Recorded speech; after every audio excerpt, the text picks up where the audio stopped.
L'hôpital de référence de Talangaï disposera sous peu d'un service de réanimation polyvalente qui pourrait répondre aux standards internationaux. L'état d'avancement de ces travaux, susceptibles d'arriver à leur terme en décembre prochain, est suivi à la lettre par le ministère de la Santé et de la Population, ainsi que les partenaires engagés dans ce projet. En visite de prospection des services cliniques, médico-techniques et la réanimation polyvalente en chantier, ce 6 novembre dans cet établissement public de santé, le professeur Jean-Rosaire Ibarra a apprécié à sa juste valeur ce chantier, déjà à 95% de réalisation. Cet hôpital compte à ce jour 1116 agents. Dans l'échantillon ici présent, par ma voix, vous souhaite la bienvenue, une véritable cordiale bienvenue et est à votre écoute pour vos instructions.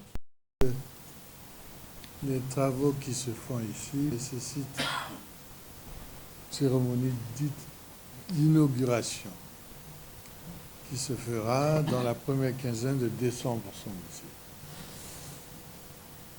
Et nous aurons des visites un peu quotidiennes. Peut-être pas moi directement, mais les agents de la direction générale, mes conseillers, de façon inopinée, vont venir à l'hôpital. Il n'y a pas que le positif. Le ministre de tutelle a par ailleurs déploré quelques imperfections, dues pour la plupart à l'absence du personnel soignant dans certains services, pour ne citer que ceux-là. Un déclic administratif à remédier urgemment. Les médecins spécialistes en particulier, ou généralistes qui sont ici dans votre hôpital,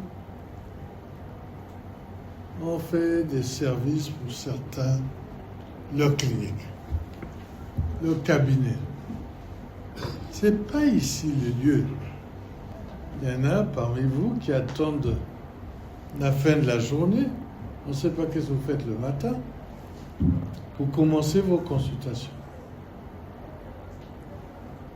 Et à la fin, vous partagez l'argent.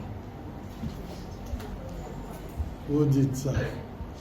Vous avez, le ministère donne des kits de césarienne.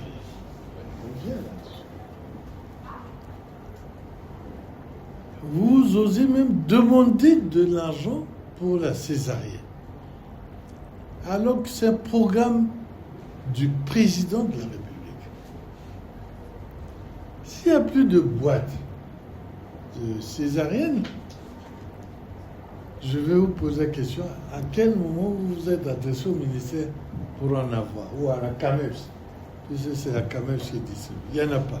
Jean-Rosaire Ibarra a surtout insisté sur la nécessité pour les médecins de travailler selon les règles de l'art, en lieu et place de l'enrichissement illicite et des pratiques peu orthodoxes. La mise en place de ce service de réanimation polyvalente est le fruit du partenariat entre le groupe italien Altea et le gouvernement congolais en vue de la modernisation des infrastructures en passant par l'amélioration du plateau technique, conséquence logique d'une prise en charge digne de ce nom.